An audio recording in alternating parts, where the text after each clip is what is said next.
buenas tardes, sean todos ustedes bienvenidos a la tertulia para gozar de una riohacha de antaño. Soy Juliet Romero y estoy muy feliz de poder compartir con todos ustedes. Este es un espacio organizado por la Fundación Vivencias Riohacheras. Hablemos de nuestros patrocinadores. Ellos son Programa Nacional de Concertación Cultural, Ministerio de Cultura de Colombia, Gases de La Guajira, Librería y Papelería Macondo y Almacén Víctor. Recibimos a nuestros invitados el día de hoy. Ellos son el doctor Jaime Espeleta, doctor Luis Eduardo Acosta Medina, el doctor Martín López, el doctor José Iliche, el doctor Javier Rodríguez y por supuesto la presidenta Estela Rincones de la Fundación Vivencias Riohacheras. Muy buenas tardes, compañeros, amigos, familiares, porque para mí todos como son conocidos, yo los tengo como familia. Y me complace tenerlos acá para esta tertulia, que es para mí un honor tener y contar con todos ustedes para sacar adelante lo que nosotros queremos saber y reconocer de lo que no se sabe, de lo que se ha perdido y de lo que vamos a ver que ha surgido del riohacha de ayer y el riohacha de hoy. Muchas gracias por estar aquí conmigo y vamos a tertuliar. Bueno, damos inicio a la tertulia de las vivencias de antaño de nuestra riohacha romántica y encantadora. Vamos a darle la palabra al doctor Martín López. Cuéntenos cómo fueron los inicios del comercio de la ciudad de Riohacha. Bueno, a ver, decía que para hablar del inicio del comercio de Riohacha hay que hablar del inicio de Riohacha, del poblamiento mismo de Riohacha, porque es que Riohacha precisamente surge como un campamento perlero esclavista con relación con toda Europa directamente y conectado con todo el Caribe, del cual nosotros somos parte integrante. Doy ese inicio. Pues tenemos que recordar también cómo se inicia, cómo nace La Guajira y Riohacha por la interacción de muchos personajes provenientes de muchas partes del mundo, de Europa, de Asia, de las Antillas, del mismo Gran Caribe, del cual nosotros formamos parte, que vinieron atraídos inicialmente por el gran potencial perlero que tenía Riohacha, y luego esto se extendió hasta una actividad agrícola, agropecuaria, que generó también muchos productos que fueron objeto de intercambio comercial con Alemania, con Holanda, con España, con Inglaterra, y generó un comercio fluido entre Riohacha y todas esas grandes naciones. El tema del comercio en Riohacha es trascendental desde el punto de vista histórico y las connotaciones e influencia del comercio riohachero en la economía regional como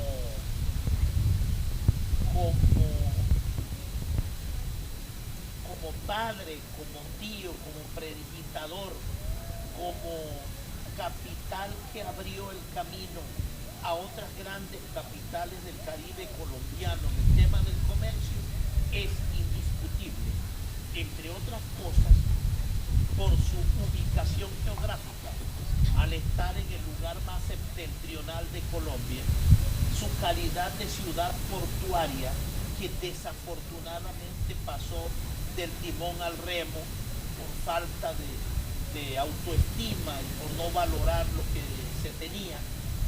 Entonces, ya en 1869 inclusive, se tiene evidencia de la entrada de los primeros acordeones que llegaron a Colombia, que fue precisamente por el puerto de Riohacha, y de eso hay unos registros aduaneros que nos dan un punto de partida a través del cual podemos establecer que ya en 1869 Riohacha era una ciudad próspera en su comercio.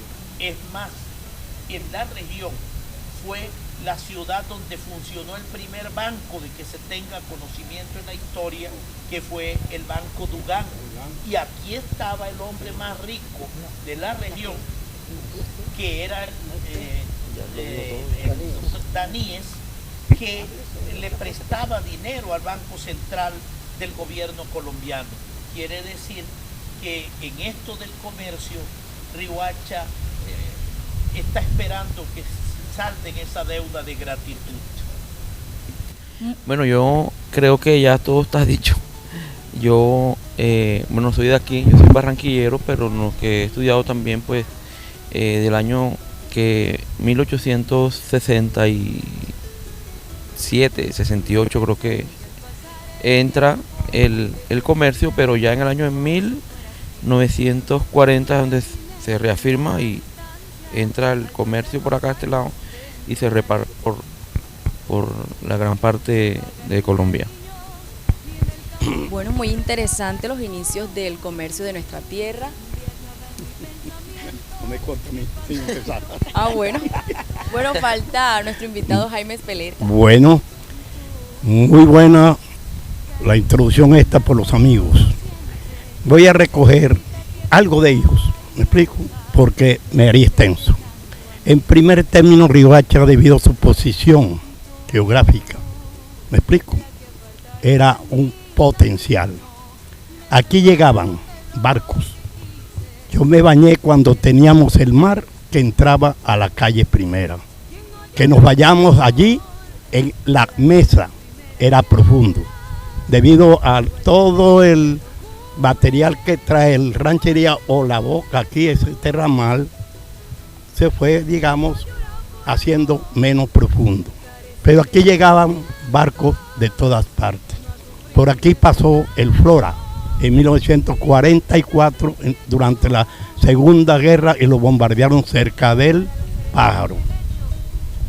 Recuerdo eso porque me lo dijo mi padre y mi madre, que murió un hermano mío de 2-3 años, Rubén Espeleta, Rubén Darío.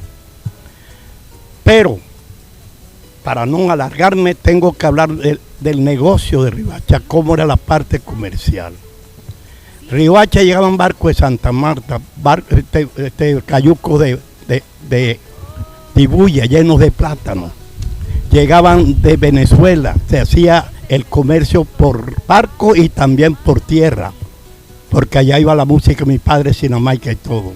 Y además, lo importante era que tenía comercio con Aruba y Curazao, con las Antillas. Entonces, aquí llegaba el Fort Chain, el alcoholado glacial, es decir, el Maidenforth, toda la mercancía extranjera llegaba aquí. Por aquí entró el acordeón, como dijeron los doctores, ¿no?, que me han antecedido. Pero Riohacha era una ciudad floreciente, llegó a tener 50,000 habitantes. Y estoy hablando de la época del 46 al 50. Entonces aquí el comercio era de Emilio Vence, que era la ferretería única en Riohacha.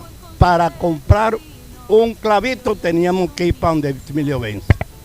Había la droguería del viejo Vicente Rosado, que quedaba en la Cuarta, ¿no? Había negocios de Miguel García Panela, no sé si lo lograste conocer, y de el otro García, no, Gerardo García, ¿me explico? Entonces, eso era más o menos el comercio Valledupar, fuera del mercadito que quedaba donde está ahora el Banco de la República, ¿me explico? Allí yo conocí a la señora Beba Chole, que era una miscelánea, que nosotros los pelados llegamos y le preguntamos que había así, ¿cómo es? Esta tal tela así, y le decíamos, doña Beba, ya hay agujas para coser caldero. Todas esas eran los pelados como yo, ¿me explico? Y donde Emilio Vence era la ferretería que ya la quitaron no hace 10 años, no sé si, 12, ya está para allá, bueno. Entonces, y lo importante es lo que se comía en Riohacha, los pastelitos, los majaretes, me explico, todo una serie de dulces y todo que eran fábricas en las propias casas. Entonces, Riohacha llegó a 50,000 habitantes. Hasta yo me fui a Valledupar, me llevó mi padre en el 48, cuando estaba esto hasta la calle 11. Pero Riohacha vino en retroceso hasta llegar a tener una rata decreciente. Llegó a 15,000 habitantes. Y todo el mundo decía que era la maldición del padre Espejo. Porque mi hermano fue 2 veces alcalde. Y la primera vez, cuando terminó su discurso, dice: abajo la maldición del padre Espejo. Entonces, eso en síntesis es lo que yo conozco. Gracias. Muy interesante lo que nos acaba de decir el doctor Jaime Espeleta. Sí, claro. Quisiera aportar un poquito con relación a digamos así, el tesón del río Hachero de frente a la adversidad. Cuando nosotros históricamente nos han tenido de espaldas por parte del gobierno central, no nos tenían en cuenta para nada hasta que comenzó la industria minera en La Guajira y empezó a aportarle recursos al gran gobierno. En esa época, digámoslo así, de orfandad, nosotros vivíamos de cara al mar. De cara al mar, y nuestros marinos se convirtieron en unos avesados aventureros que iban a buscar la solución a través del comercio con las Antillas, con Panamá, incluso cruzaron por Panamá y llegaron hasta los lados del Océano Pacífico y llegaban a muchas otras partes en la búsqueda de un comercio vivo que era la solución para nuestras necesidades. Y de esa manera en nuestra canasta familiar teníamos productos europeos, teníamos productos asiáticos, teníamos productos venezolanos, antillanos, de toda parte. Lo teníamos como cosa cotidiana. Y esa actividad nuestra por conseguir el pan de cada día, por defender, digámoslo así, nuestros derechos a la alimentación y a un nivel de calidad de vida aceptable, era determinada por el alto gobierno como ilegal, como contrabando. Y entonces para ellos era negativo, porque se supone que a través del contrabando se introducían al país una cantidad de mercancías que iban en contra de los productores nacionales, cuando nosotros no teníamos vínculos, no teníamos ni siquiera una carretera que nos conectara con el país. No teníamos, nosotros viajábamos a Santa Marta en los cayucos grandes de Dibuya y en las 2 barcazas que llegaban aquí a buscar productos agrícolas y dividivi y algunas otras cosas. Pero nosotros no teníamos contacto directo con el resto del país. Esa aseveración de que por aquí metíamos el contrabando que le hacía daño al interior era falsa y siempre lo ha sido. Entonces es importante tener eso en cuenta. Hay un aspecto, y es que en esa Riohacha de finales de los 40, 50, como señalaba el profesor Espeleta, donde había 2 barrios, barrio arriba y barrio abajo, casi de todas las casas dependían de alguna manera del mar y los marinos, ¿sí? Y es muy frecuente todavía encontrar personas del barrio arriba y del Guapo que hablen papiamento, o sea, muy, muy frecuente, ¿no? Entonces, los productos, todos totalmente conectados con el Caribe, o sea, nosotros sufrimos un proceso de colombianización a partir pues del fenómeno de la bonanza marimbera, de la bonanza del carbón, etcétera, pero nuestros papás, nuestros abuelos tenían la mente puesta en Punto Fijo, Aruba, Bonaire, Curazao, Cuba, Jamaica, Puerto Rico, o sea, porque nosotros venimos desde allá.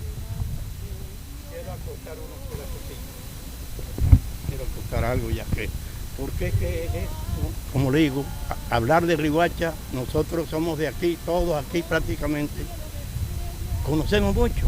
Y entonces esto es pequeño, esto es para hacer un libro, estos temas que es para hacer un libro. Sin embargo, no vamos, a mi criterio, que el departamento despegó pues con el Cerrejón. No vamos a olvidar eso. Lo que ocurre es que la cantidad de dinero que ha recibido La Guajira se la han robado. Eso no es mentira. Me perdonan que sea crítico. ¿Pero por qué? Por el botín que es la Guajira. Ustedes si conocen cuál es el departamento que más recibe regalías en el país, ¿no se lo imaginan?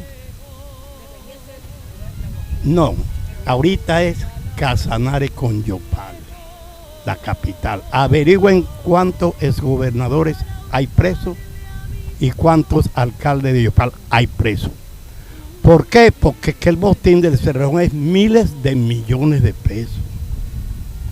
Y yo viví cuando había elecciones, doctor y doctora Costa también, cuando había elecciones.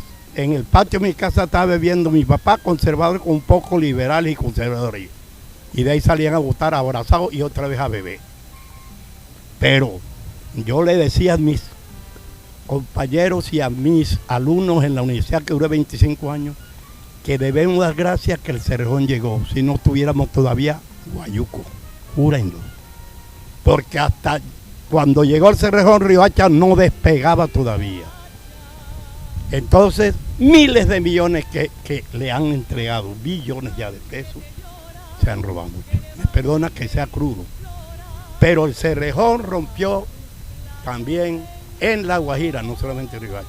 Y yo le decía a los muchachos, les decía, si no hubiera habido Cerrejón, nosotros no estuviéramos aquí, en una universidad. Hice una crónica para Cardenal Estéreo que en mi cuenta de YouTube tiene unas 22,000 reproducciones, en donde hacía alguna remembranza de esa situación que se presentó con el fin de la bonanza marimbera, donde el Cerrejón se convirtió en el catalizador de lo que ya, del desastre que se veía venir, cuando ya los perros comenzaban a dormir en los fogones, porque se acabó esa bonanza y afortunadamente se dio apertura al proyecto, sin que con ello vaya yo a entrar a decir que el Cerrejón fue Dios que llegó a La Guajira. No manejo el tema. Esto para significar que sería una pregunta válida a quienes dicen que se vaya esa empresa. ¿Está La Guajira socioeconómicamente preparada para que el Cerrejón se vaya mañana? Esa es una discusión que está pendiente y que vale la pena que se dé. Eso para dejarlo allí respecto de uno de los temas planteados por usted respecto de la situación del comercio y la parte económica de la ciudad. Lo otro es con relación a la maldición del padre Espejo. Es que cuando en Riohacha a una familia le sale un muchacho de mala cabeza, no, esa es por la maldición del padre Espejo. No que al funcionario público se le olvidó que a él se le perdona que se le vayan las patas, pero no que se le vayan las manos. No. Eso es la maldición del padre Espejo. Una maldición que no es cierta. Detrás de la famosa maldición del padre Espejo, lo que hay es un fraude electoral.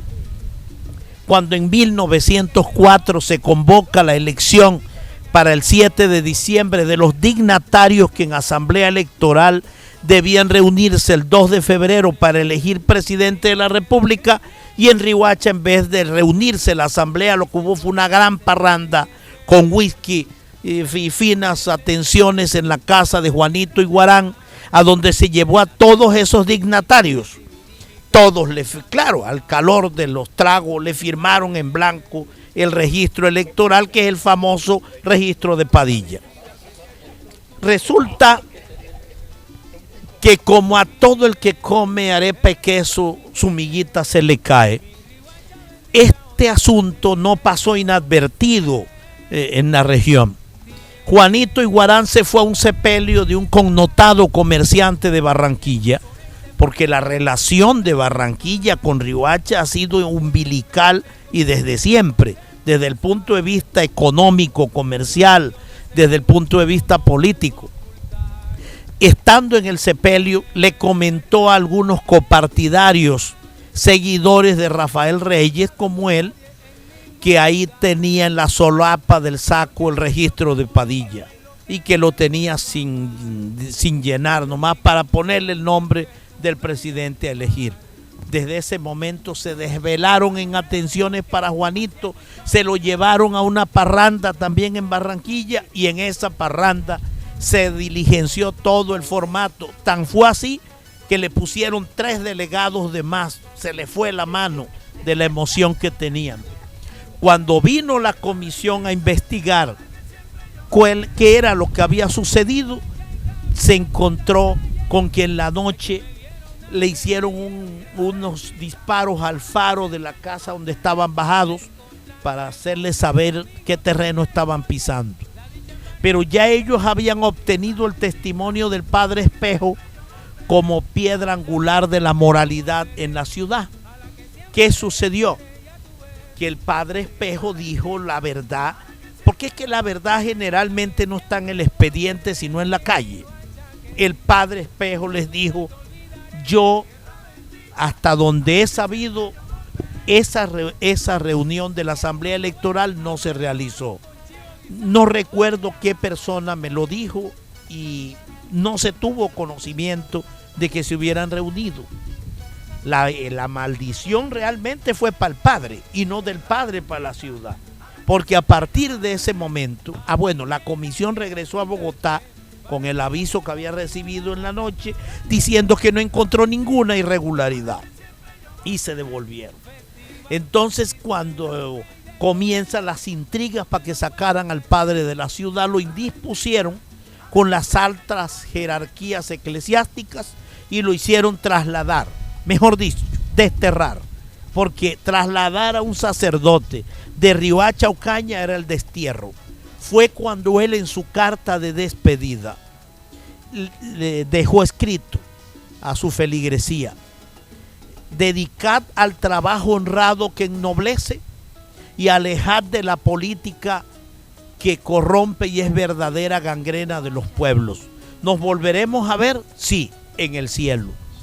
La gente inventó, desde luego, los que intrigaron para que se fuera, para justificar lo que hicieron, que el padre Espejo había maldicho a Riohacha y que cuando se subió a la goleta que lo llevaría a Santa Marta para de ahí emprender el viaje al destierro, había sacudido las chanclas, las sandalias para no llevarse ni la arena de las playas de Riohacha.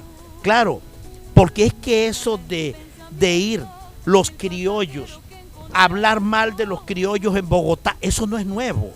Eso ha sido de siempre en esta ciudad.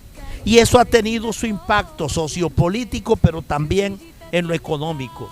Por eso, mucha gente que eran del pujante comercio riohachero terminaron alimentando la pujanza, la berraquera, el crecimiento y la consolidación de Barranquilla como la capital de la costa. Eso quería acotar. Eso es verdad. Muchas veces eso ha sido toda la vida. Nosotros siempre hemos dependido, como quien dice, desde que se conoce que la Guajira depende de Colombia, porque antes parecía que no fuéramos colombianos, sino más bien isleños, porque todos los que venían aquí eran isleños. Nosotros parecíamos que no fuéramos la cabeza del mapa de Colombia, sino que fuéramos un punto aparte de Colombia. Y a raíz de que el Cerrejón antes y todo lo que se hacía con las bonanzas que hubieron, del café, las entradas de los barcos con los cigarrillos, toda esa bonanza fue lo que conllevó a que Barranquilla le viera la cara a Riohacha. Y empezaron a meter productos de Barranquilla para Riohacha. Eso es lo que quería decirle. ¿Y dónde se quedó la plata de la bonanza marimbera? Barranquilla. En Barranquilla, porque los verdaderos guajiros se fueron a vivir a Barranquilla. Sí, señor. Quiero acotar algo que el doctor quizá me dio el espacio cuando nos referíamos al Cerrejón. Yo quiero acotar, decir algo para todos ustedes como guajiro y amigos. Todo el mundo sabe que yo soy ingeniero de mina y el primer ingeniero de mina que dio la Guajira. Por muy bruto he aprendido algo. Como digo, bueno, cuando el Cerrejón llega aquí, que la primera empresa constructora y la que se echó todo encima fue la Morrison Knudsen. donde jocosamente pusieron aquí, todos los indios pusieron de nombre Morrison Tomás, Morrison no sé qué, Morrison, bueno, a ver si le daban chance. No he hecho un cuento de eso porque nos vamos a hablar, pero tengo anécdotas para todas estas cosas. Me quiero referir que uno de los primeros que vino para acá fue Jaime Espeleta. Yo estaba en Venezuela bastante bien, me vine. Porque si me hubiera venido ahorita no tenía ni para el trasteo. Entonces me vine en el 73, a finalizar del 73. Y comencé, José, tú no habías nacido todavía, ¿o sí? No, más o menos te conozco, moco, yo que rojita, y a mí no me engañas, ¿oíste?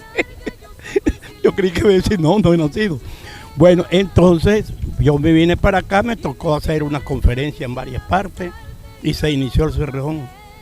En el 78, 5 de septiembre, el doctor Turbay Ayala, acá en el Jimaura, firmó el acta de comercialidad del Cerrejón. Pero quiero manifestarle que todo el mundo conoce que una empresa como esta con miles de trabajadores, porque el Cerrejón llegó a tener 8.000 trabajadores, de las más grandes en Colombia, porque esto es una cuestión vasta del Cerrejón. Hombre, fueron muy bien atendidos. Yo gocé de esas atenciones del Cerrejón antes de tomarlo ya la empresa. Ahí andaban en un avión, aquí un avioncito había aquí, de allá de lado. Que por cierto quiero quiero acotar esto, que yo tenía un amigo que era mi tío político. Entonces a él lo metió Tulio Cuevas, presidente en esa época de la Central Unitaria de Trabajadores. Pero ese tipo, que era el marido de una tía mía, Ninfa Espeleta, él donde iba era a montar el sindicato. Lo metieron allá, doctor Acosta, y le puedo asegurar porque él los sábados y veces pasaba en la casa, no iba a Santa Marta. Pero cuando iba del Cerrejón lo bajaban en el aeropuerto de Santa Marta a él, para Barranquilla el avión, y volvieron. Y lo metieron allá y estaba por lo alto ya. Y resulta que, como le digo, era un tipo que donde iba con él fue el que empezó el sindicato. Álvaro Polo Chávez, 1900, por ahí 80, 81. Metió ya el sindicato ahí y lo votaron. Pleiteó eso y lo metieron otra vez y después lo votaron. Ahí está. A donde iba un día me dijo que me quería venirse para acá a trabajar conmigo. El negocio yo tenía, digo, ¿qué? Ni me lo proponga porque me levante. Le arma un sindicato. No, yo le dije, para que me arme un sindicato con tu mujer, mi mujer, mis hijos y tus hijos. Y me jodió, no señor, pídeme otra cosa. Pídame otra, esa es la verdad. Entonces lo que yo quiero es, yo nunca quise trabajar aquí en Cerrejón. Ya yo llevaba muchos años. Y yo como ingeniero de minas que estaba metido en minas bajo tierra, que duré unos años para de Río, que si la mujer de vaina, no sé, debieron ser todas fieles, porque uno llegaba todo rojo, negro de carbón y no lo conocía la mujer. ¿Me explico? Entonces, yo sí me dio mucha satisfacción el que entrara el Cerrejón aquí, porque yo sí sabía lo que venía para el Cerrejón. Pero muchachos aquí, que le cuento que un sobrino mío en Valledupar, trabajando en la zona del Cesar, en una carbonera de allá, le digo yo, oye Fabián, ¿y tú qué haces aquí? ¿Tú no estás trabajando? No, estamos en huelga ahí en el Cerrejón, en las aguas, yo sí, en las aguas. ¿Y por qué? Por los sueldos. Y le dije, ¿cuánto te ganas tú? Yo me pongo 6 millones básicos y me saco como 12 millones. Y le dije, oye, y son sueldos malos. Yo tengo ya yo tenía no menos de 50 años de carrera. Eso hace 5 años por ahí. Yo tengo, como digo, un título hace 50 años, ingeniero en minas, profesor. Y estoy trabajando de profesor y no me gano 6 millones básicos. Me explico, tengo que luchar mucho. Y tú tienes casa, mira, tienes ese carro que yo no lo tengo. Hombre, no sea tan desagradecido, sobrino. Usted no es ni profesional, usted es técnico. Que le dieron el curso en la escena, la misma. Hombre, no. Y ahora son... Vea, doctor, usted conoció bien y tú también, que la gente era puro buffet porque yo estuve allá en el Cerrón. Y después la gente tiraba los helados, la fruta, por el piso.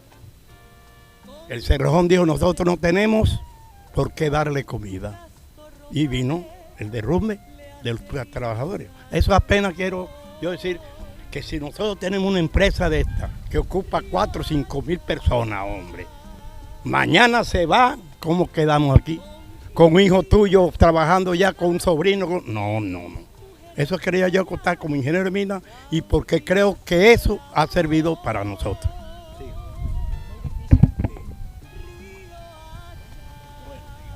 Bueno, continuamos con la siguiente pregunta.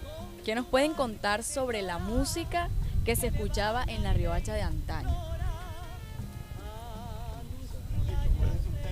Riohacha, igual, yo retomo, la Riohacha de antaño desde los inicios de Riohacha, desde la llegada de las misiones capuchinas. Riohacha fue una ciudad importantísima para la hegemonía europea. Entonces, aquí hubo mucha escuela de músicos, y la conexión, en lo más contemporáneo, digamos, en la conexión con todo el Caribe, cuando surge... Por ejemplo, Edinson Hernández Pimienta en Ondas de Riohacha, por allá a comienzos de los años 50, acá se escuchaba el merengue apambichao y algo más campesino todavía, que era el merengue ripiao, música de acordeón,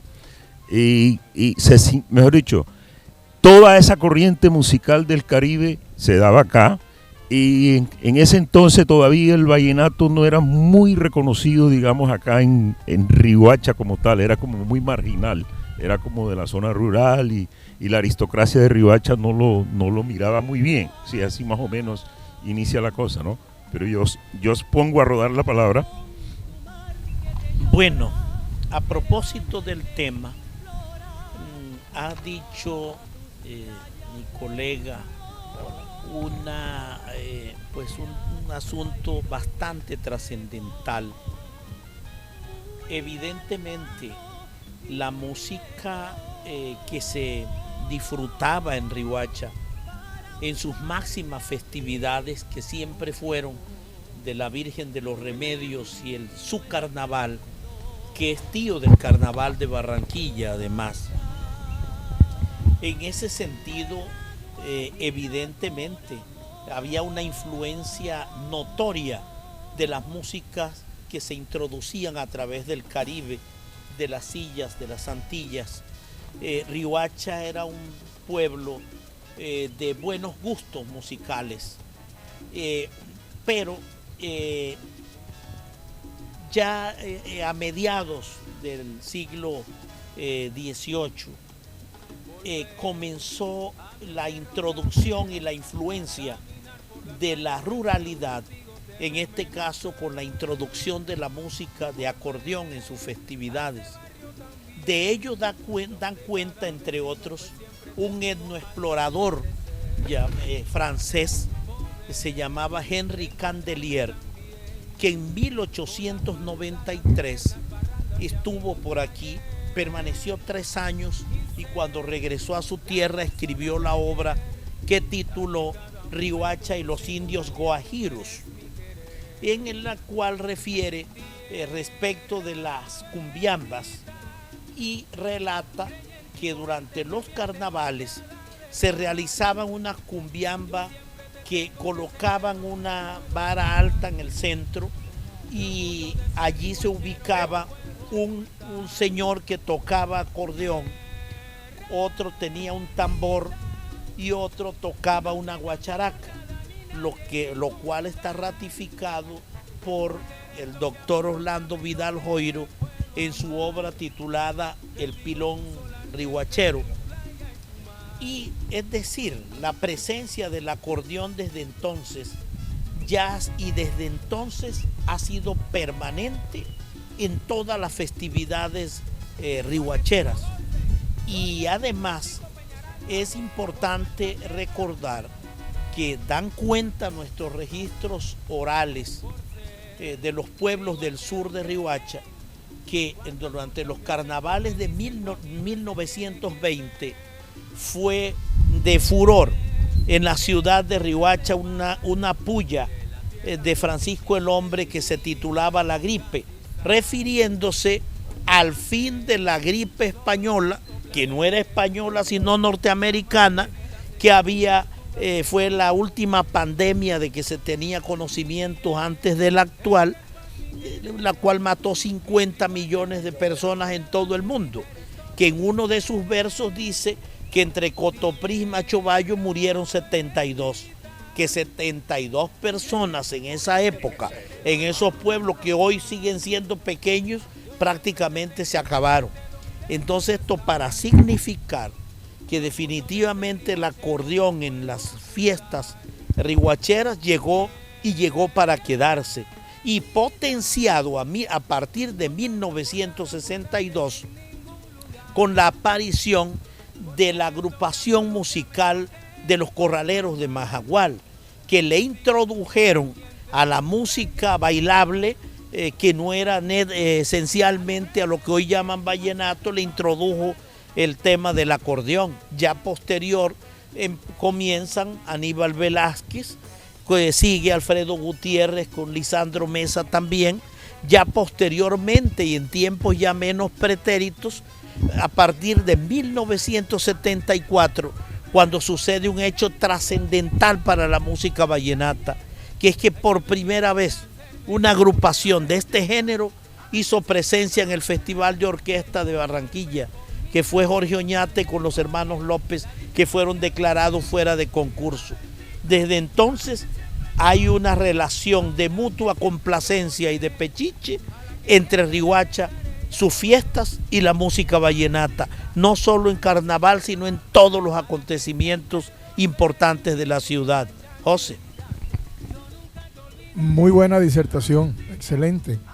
Tenemos que recordar que en Riohacha, acá se vivía mucho la música antillana, la salsa, cuando al fin llegó a la categoría de salsa, después de haber pasado por una serie de ritmos. Acá también se disfrutaba el baile del danzón, de la danza, el vals, ¿sí?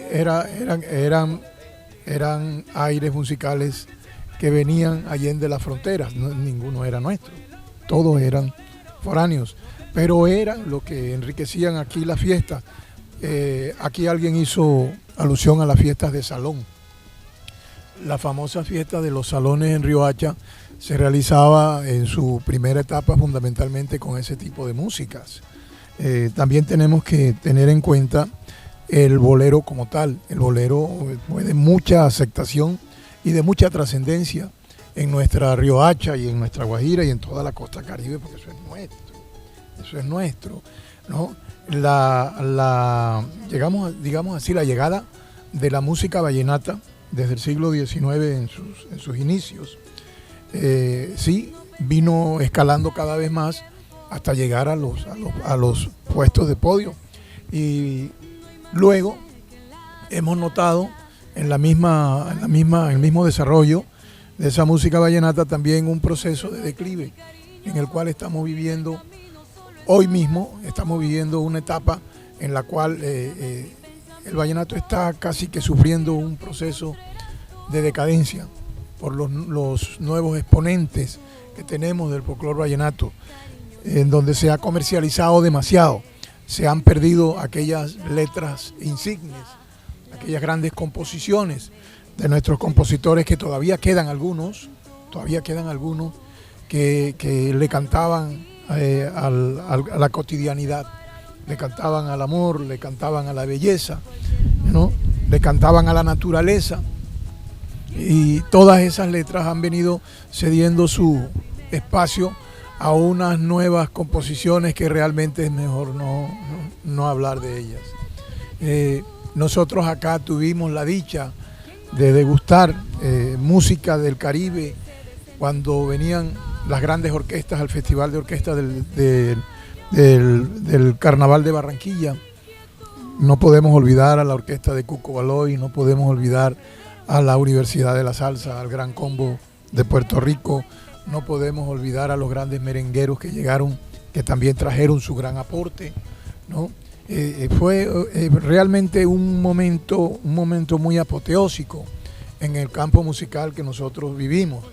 Hoy día tenemos una invasión del folclore urbano, que llamamos el folclore urbano, que tiene sus lados buenos, sus cosas buenas, innegablemente, pero que también tiene demasiadas cosas muy malas. Entonces, se las dejo hasta ahí. Sí, una acotación ahí a propósito del tema. He sido de pronto reiterativo en todas mis columnas en llamar la atención porque hemos pasado desde el punto de vista musical de lo sublime a lo desastroso.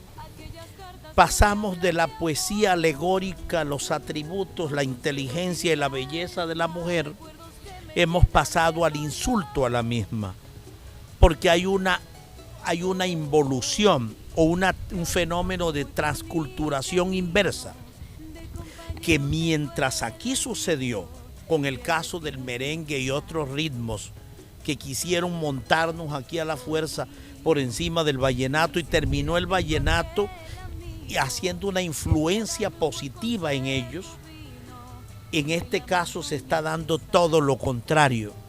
Parece que lo que está de moda es asumir, copiar lo malo de otros ritmos, entre otras cosas introduciéndole champeta a lo que llaman vallenato, y una temática que nada tiene que ver con el vallenato tradicional que pretende la UNESCO con la Declaratoria de Patrimonio Inmaterial de la Humanidad protegerlo porque sabe que está en peligro, y que es lo que ya había advertido en 1979 Juvenal Daza, cuando hizo aquella canción Grandes Valores, que en uno de sus apartes dice: ahí parece que se están perdiendo las cosas puras de este folclore, porque se le está introduciendo cosas que no son de la región, y todo esto está sucediendo es por culpa del compositor,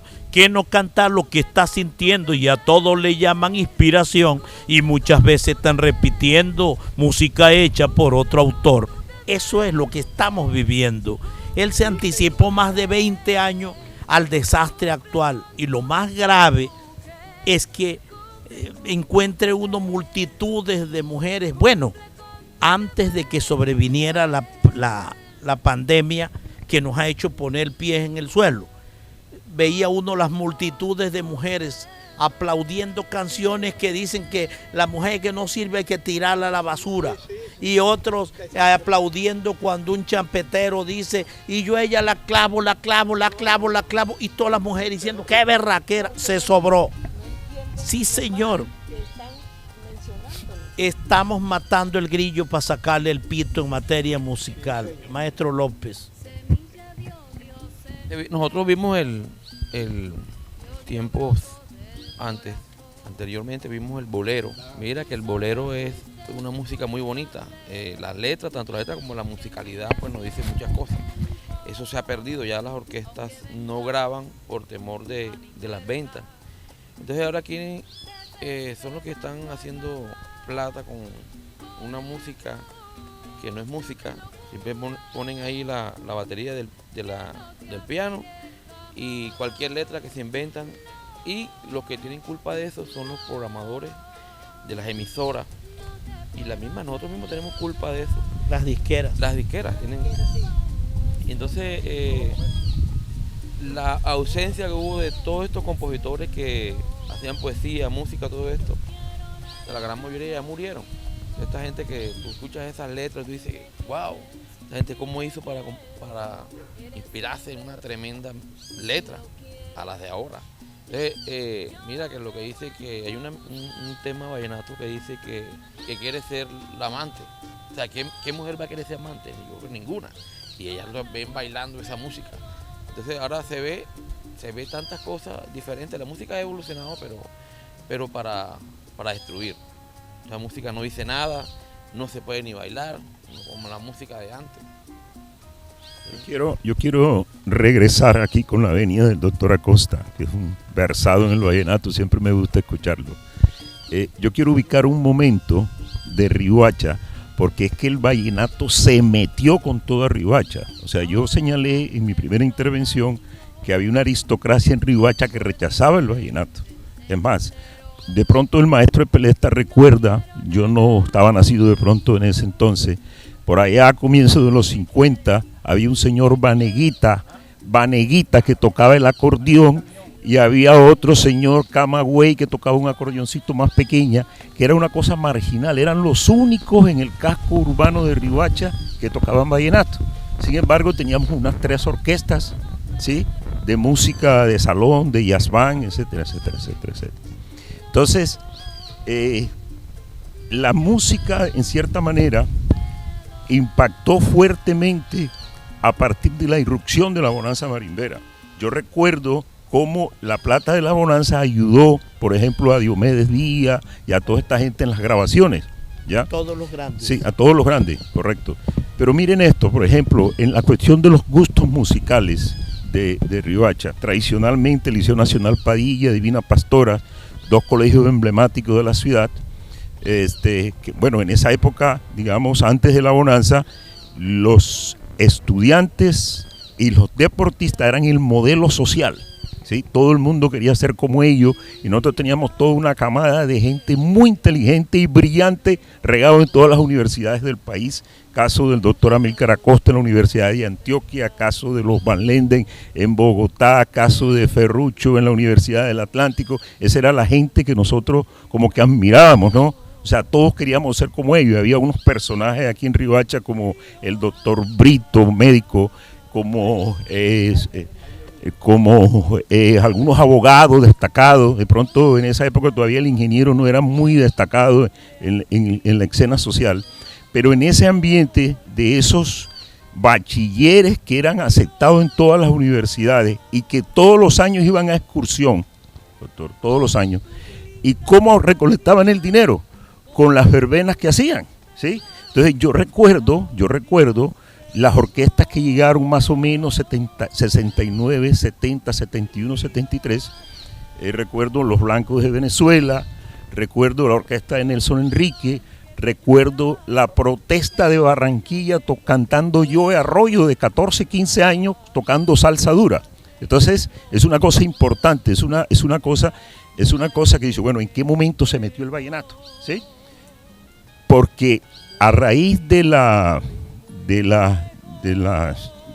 Festival Francisco el Hombre, los creadores de Francisco el Hombre quisieron poner el festival junto con las fiestas patronales, pero eso fue rechazado por la aristocracia riohachera en cierta forma, ¿no? ¿Ya? ¿Por qué? Porque lo consideraban como una música de por allá, porque entre otras cosas, maestro, yo que me he puesto a estudiar un poco cómo arranca esa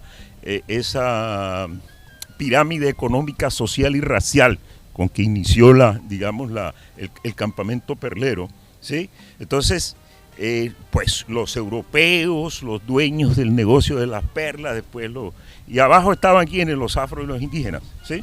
Entonces, la población afro, la población de la zona rural de Riohacha es afro, que fue en las tierras esas de Francisco el Hombre, donde hizo todo su recorrido y toda su producción, inclusive la leyenda de la cuestión del diablo y toda esa vaina, eso es muy afro, ¿no? Eso es muy afro, ¿no? Ahora, asimismo, hay una aristocracia riohachera que se define por autoexclusión. O sea, ellos dicen, los guarepentes del río para allá, ¿sí? Los arhuacos en la Sierra Nevada, los provincianos, los de por allá del sur de La Guajira, los mitios, los de la zona rural de Riohacha, ¿sí? y nosotros los ribacheros. Así más o menos, eso es una entrevista textual que está en un libro que habla un ribachero raizal, lo dice de esa manera. Evidentemente, pues yo rechazo todo eso, porque todos somos, a la larga, todos somos seres humanos y todos tenemos nuestros derechos. Pero hubo evidentemente un rechazo, pero con la cantidad de dinero y la fiesta que se hacía en el barrio de Río. ¿Sabes qué? En la zona donde yo nací en la 8 con la Quinta. En toda esa zona impactó la bonanza marimbera fuertemente, todas las familias de por allí. Y Diomedes Díaz, todos, los Zuleta vivían en los patios esos del barrio arriba, que eso eran unos patios como de aquí más allá todavía. O sea, yo recuerdo que cuando se casó una prima mía, que se casó con uno de los Freile, Rafa Freile le regaló a Diomedes Díaz para el matrimonio. Dijo, cógelo y me lo devuelve dentro de 2 días. Así, de esa manera. Entonces, ese boom de esa cantidad de plata, ¿sí? Hizo que el vallenato pues se disparara, ¿sí? De alguna manera, ¿no? Pero sí, evidentemente, el vallenato era rechazado por unas élites ribacheras. Yo se la dejo ahí, como dicen por ahí. Sí, excelente, excelente. Y un minuto para, a propósito de lo que Martín acaba de plantear.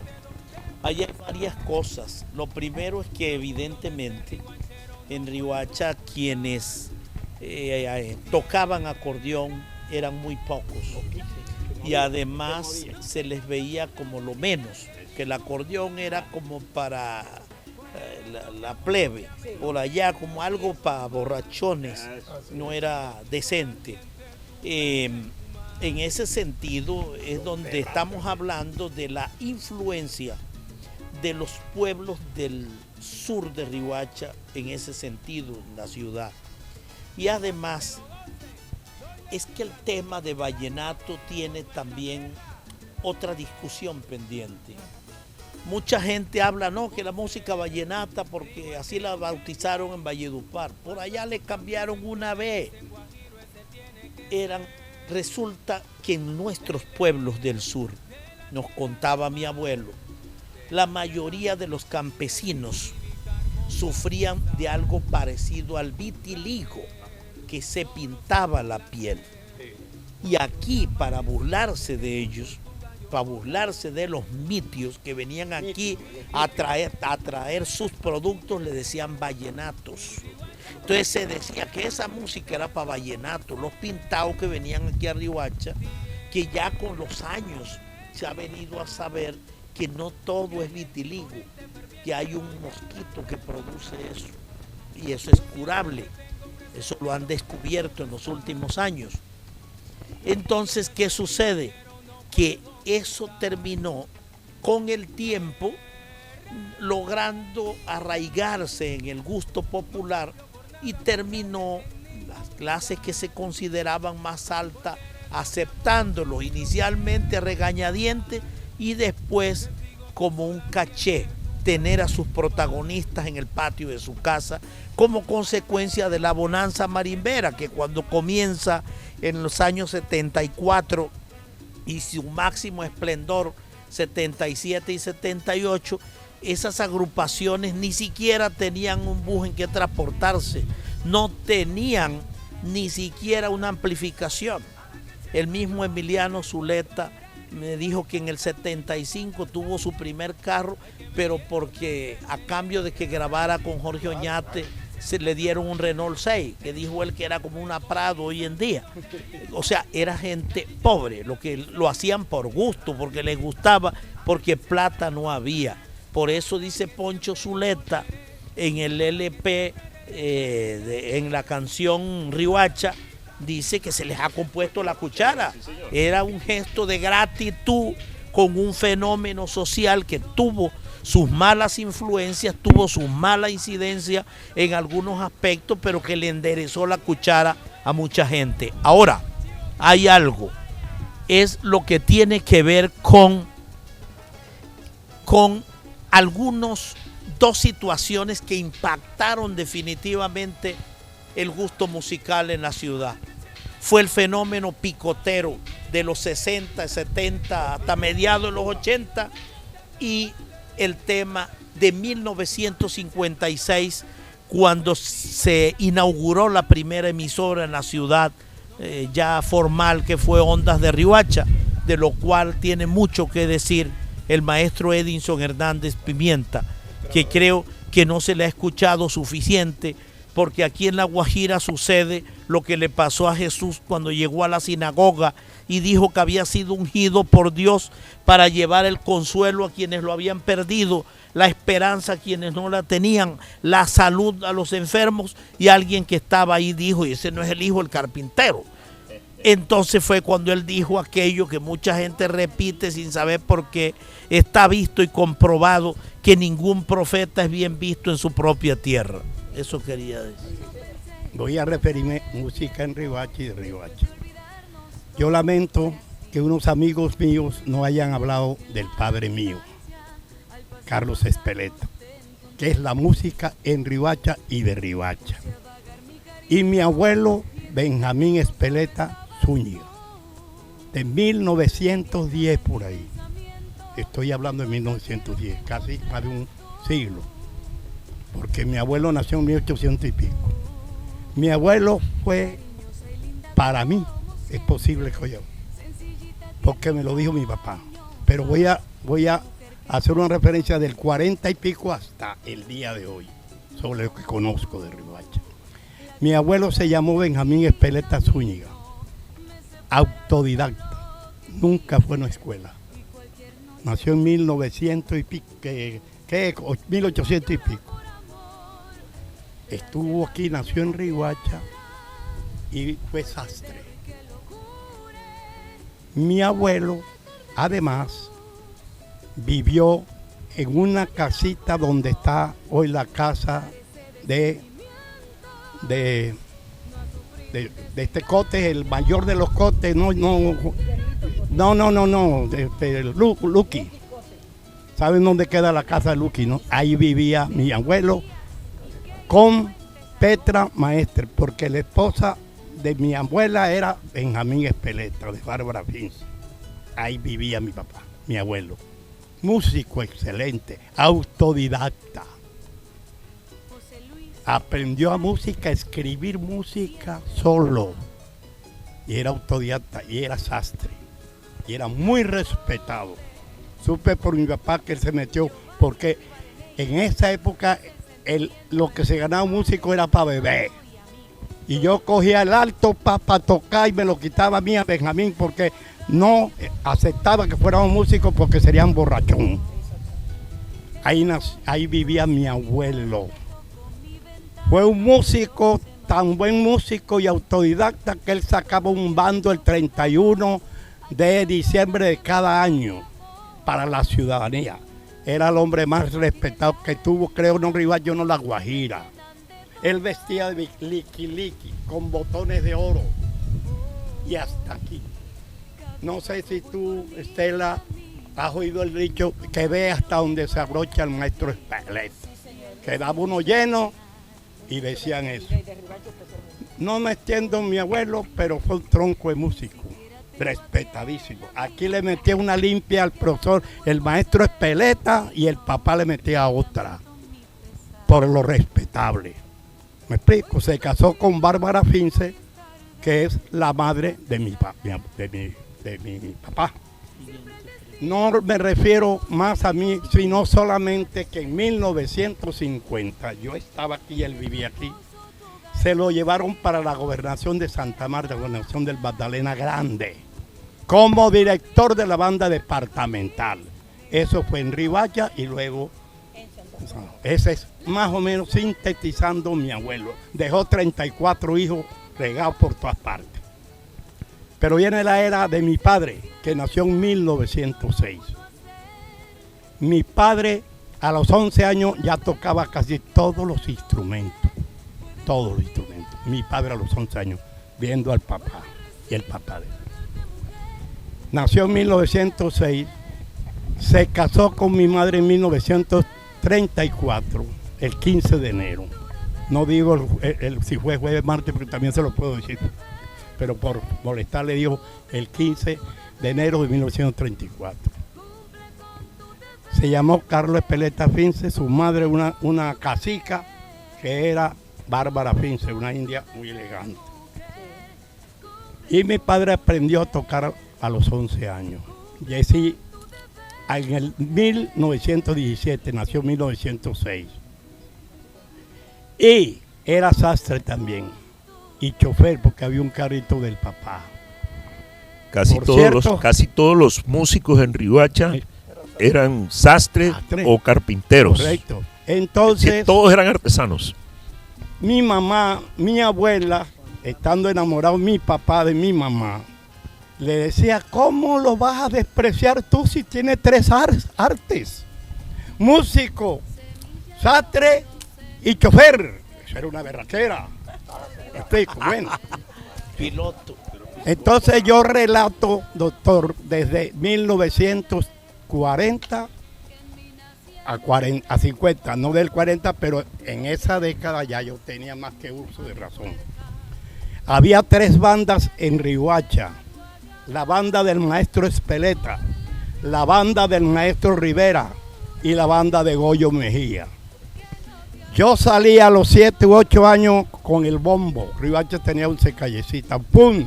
¡Pum, pum, pum, pum! Con mi hermano ven, ¡pum, pum, pum, pum! Decía la gente, tiene toque el maestro Espeleta. O de pronto el toque, ¡pum, pum, pum! Tiene toque el maestro Rivera. Y la de Goyo Mejía, que voy a decir de él porque una anécdota que me la contó mi papá. En esa época las bandas iban a Venezuela sin permiso, sin nada, a tocar allá, a Venezuela. A Goyo Mejía lo contrataron, pero él buscaba músico, él no tenía músico. Y entonces él llegaba a Barranca allá, ve, tú eres músico, sí, yo soy músico, te espero en Riohacha el 1 de febrero, que tenemos que irnos para Sinamaica. Llegaba a Barranca, 2 en Barranca, te espero en Riohacha, ¿oíste? Con tu instrumento, en Riohacha te espero. El primero tempranito, pero que se iban en el medio, el primero llegaron 15 tipos, todos con bombo. Él no le preguntó qué tocaban, claro, no le preguntó. Eso es una anécdota. Entonces ya mi papá vivía aquí frente a la alcaldía en la década del 40, donde estaba la panadería, ahí vivía mi papá, frente al viejo. La música de Riohacha era en esos 2 maestros. ¿Qué pasaba? Que había retretas en el parque, no sé si ustedes lograron conocer el templete. Un templete que ahí se daba la serenata, eso era hermoso, con bolero, con valse, paso doble, con todo eso. Donde en Riohacha se bailaba fostrós, porque yo lo veía, mi papá escribiendo, ahí tengo una escritura de mi papá, ¿ve? Que se la diga al maestro. Entonces aquí se bailaba fostrós, se bailaba bolero, se bailaba paso doble, valse, danzón, danzonete, porro, de todo. Se bailaba, escrito por la pluma de mi padre. Fue un gran músico. Me explico, no quiero sino después irme para Valledupar. Maestro, perdón, en esa época todavía no se bailaba pegado como ahora, ¿no? Claro, yo llegué a bailar pelado. No, pelado, antes de pelado. Brillándole villa. Pero sí había barato. ¿Cómo? Sí había barato. No, que la colita. Sí, se bailaba la colita y se bailaba el bolero agarrado. Agarrado. Por Sí. eso, pero había barato. Sí. Se podía quitar la pareja. Ah, sí. Y aún más, había baile para peladito.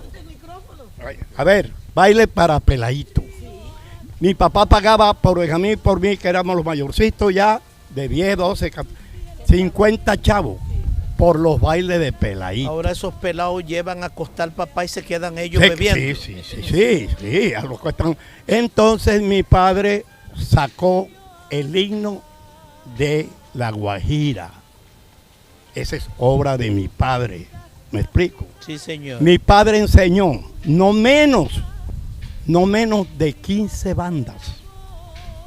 Y le puedo decir de Bulla, Barranca, Fonseca, El Molino. Y en el 48 se fue para Valledupar en junio. se llevó a 4 hijos, menos a Benjamín Espeleta y a mí. Aquí lo vinieron a buscar el señor Óscar Pupo Martínez, el hombre acaudalado de Valledupar, con el Pedro Castro Monsalvo, eran los más acaudalados. Le vinieron a comprar la banda y se lo llevaron y le pagaban 1,000 pesos mensual, que no se lo ganaba un ingeniero en esa época. Fuera de eso, le dio una casa para vivir. ¿Me comprende? Para vivir. Y les voy a decir que conoce Valledupar, conocen las 5 esquinas, ¿no? Sí, claro. Bueno, ahí estaba el bar, ¿se acuerda el bar El Salibón? ¿No conocieron? Le pusieron el Salibón porque ese bar tenía como unos 20 centímetros encima del nivel de la calle. Y a punta de saliva de los arhuacos, ya llegó a tener como 1 metro para abajo así, de la saliva. Siguiente. El Salibón, eso fue famoso. Entonces vino don Óscar Pupo, nos dio una casa a vivir en la cuadra, la manzana, mejor dicho, que va de las 5 esquinas, el que conoce las 5 esquinas, Sí, señor. por la calle Carrera 12 o 17, ¿no? Por la calle 17, de las 5 esquinas hasta salir hasta la 2, esa esquina venía, 5 esquinas aquí y una cuadra larguísima y otra para acá hasta salir al mercado de Valledupar. Eso tenía más de 1 hectárea. Ahí vivimos nosotros. Mi papá entonces fue el maestro de la banda municipal de Valledupar. Ahora les puedo nombrar los maestros, como en los estudiantes de la banda. Que Riohacha fue exportador de talento. Sí, señor. Bien, entonces les puedo decir, la banda municipal estuvo Bueno, Hugo Maya, Enrique Zuleta, su hermano Rafa Zuleta, que tocaba trompeta, el otro tocaba bombardino, Claudino Cote, Cirinito, ese que fue un berraco, ¿cómo es? Con la caja. Con la Cirino caja. Castilla. Castilla, Sí. bueno, Armando Castilla, Cirinito Castilla, Abelito Verdecia. Le digo los nombres de todos, eran como 15. Enseñó mi papá allá, y allá también fue profesor en la Operena de música, y aquí tengo una partitura, pueden verla, que me regalaron, miren lo que es. Sí. Me la regalaron hace añitos y la tengo, vea. Eso es Himno de la histórico. Operena. El himno de la Operena. Me explico, mi papá Sí, le claro. sacó el himno a muchos colegios de La Guajira. Es el más prolífico en cuanto a eso. Y a mis hermanas le sacó, pero boleros, a mis hermanas, a las hijas. Le sacó a Carmen Cecilia, Mary Leonor, Fátima, todo eso. ¿Qué se hizo eso? No sé. Bueno, Porque yo me fui de Valledupar, terminó y no todavía. Yo le dije que me regalaron un... O sea, apenas voy. Ahora le he hecho una pendeja, le he hecho ahorita. hágale. Entonces, yo lo que quiero es que con esto se den cuenta, que se asimilen esto para que sepan que mi papá fue un valioso. Mi Visibilizarlo. papá fue un valioso porque quien conoció a Carchi Enrique, tú lo conociste. Gran bailador. Bueno, Carchi Enrique me dijo esto hace más de 60 años. ¿Sí? Yo estaba iniciando ingeniería de mina en Barranquilla, en la casa de Telemina de Bolaño. Ahí me dijo, yo venía de Medellín, llegué a Barranquilla ahí y yo me bajé en la casa ahí, encontré a Carchi. Y le dijo, esto me lo cuenta Carchi. Yo fui amigo de Lucho Bermúdez porque yo fui 2 veces alcalde y me traje a Lucho para acá. Y un día le dije, Lucho, te tengo un gallo con el clarinete, porque mi papá tocó primero el requinto y después el clarinete. Te tengo un gallo. Y dijo, ¿quién es ese gallo en La Guajira? Me dijo, el maestro Carlos Espeleta. He oído hablar del maestro Carlos Espeleta. Me dijo. Pero esto también lo vi yo ya cuando yo me volví para Riohacha después de terminar carrera, que vine para acá.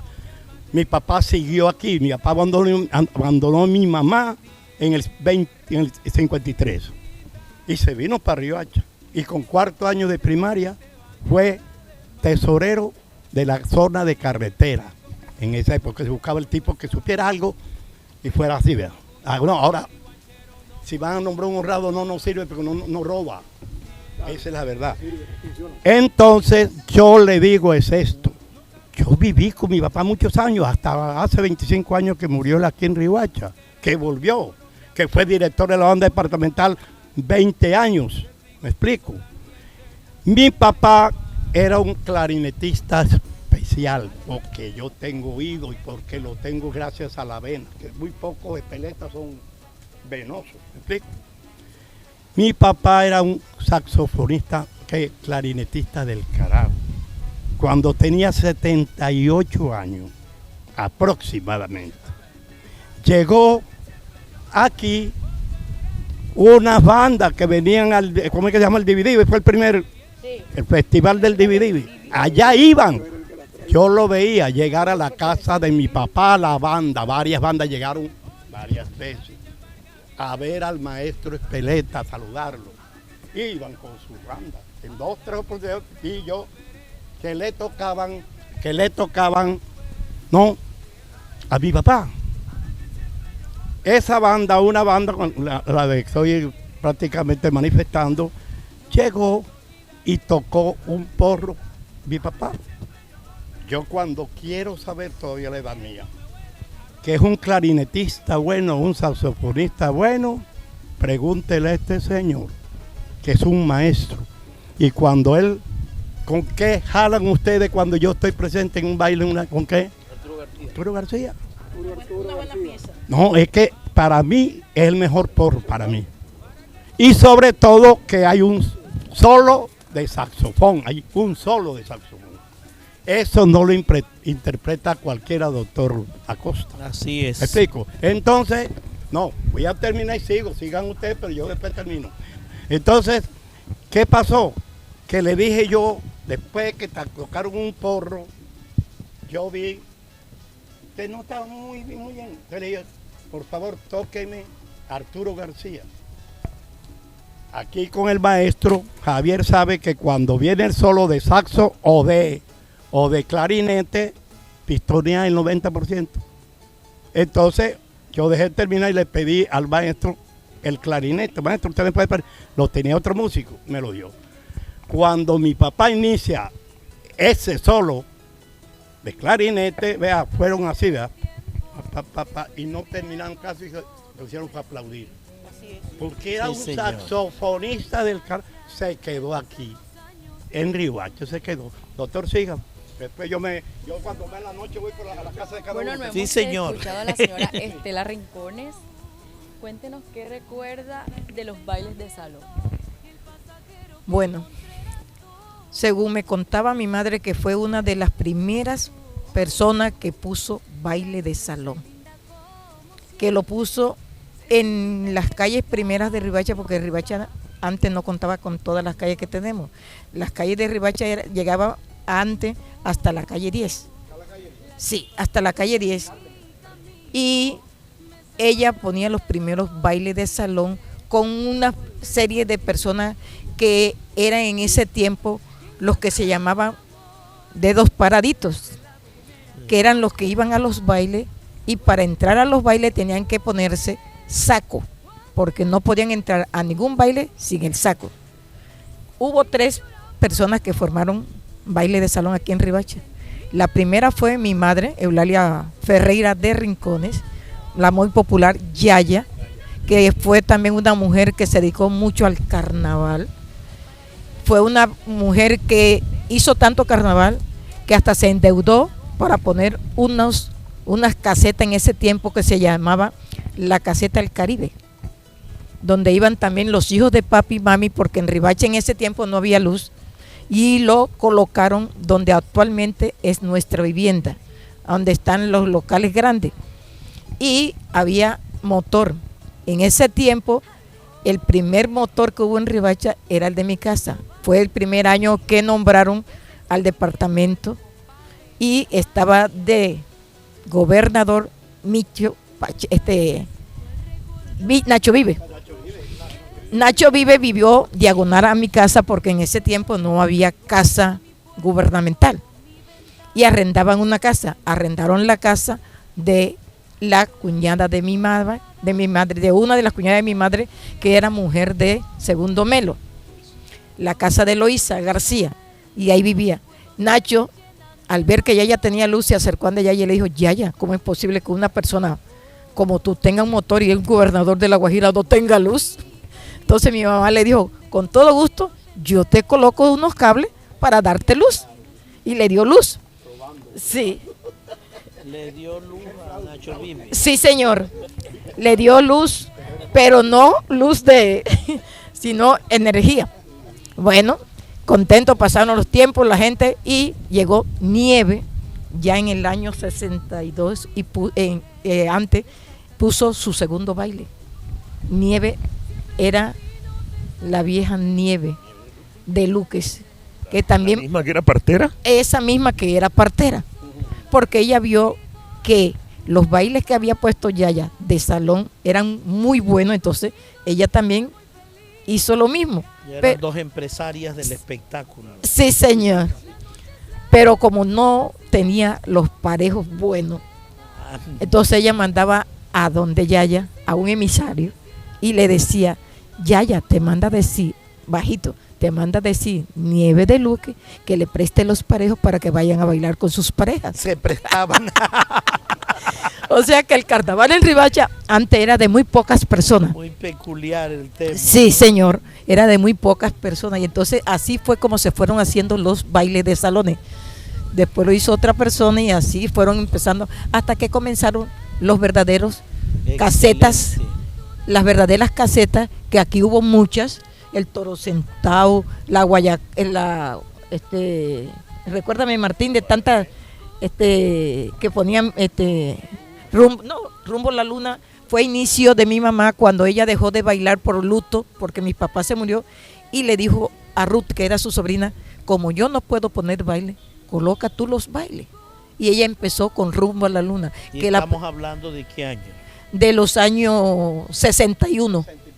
Sí. Imagínate, yo no estaba ni en planes. Del año 61, porque mi papá se murió y ella tenía una deuda grande porque había puesto los salones.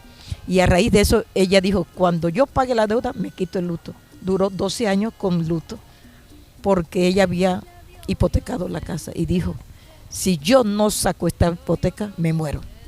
Y la sacó. Gratiniano Gómez, que fue el que crió, Comerciante. sí, que fue el que crió a Nelson Amaya, le dijo: yo sé, Yaya, que tú lo sacas porque tú eres una mujer echada para adelante. Mi mamá había quedado viuda de 38 años. Un PRI. Sí, y no se volvió a casar. Y cuando quedó viuda dijo: no, yo no me vuelvo a casar porque no quiero un marido que venga a tener que ver con mis hijas y con el hijo. Entonces yo prefiero quedarme soltera. Y empezó a trabajar, tenía una miscelánea, tenía un almacén completo de eso, tenía un bar con 8 mesas de billares, 4 buchácaras y 4 mesas normales. Tenía un restaurante y tenía sus 5 mujeres que la atendían todos los hijos. Tuvo 10 hijos, de los 10 hijos solamente le quedaron 5. Y fue echada para adelante y siguió después de los que se quitó el luto a los 12 años, siguió haciendo los bailes, y fue cuando formaron ella con Beatriz Enrique y Carmen Elena el club infantil de ese tiempo. Carajo. Mi padre no gustaba de vallenato, Dios lo libre. Maestro Colacho, qué maestro, ni qué carajo. Es decir, no saben ni la do por redonda, por lo que no sea. No gustaba, doctor. Él era un maestro, ¿no? Y entonces, el criterio mío, ¿qué pasó? ¿Por qué el vallenato se trepó? Y ya le voy a decir por qué.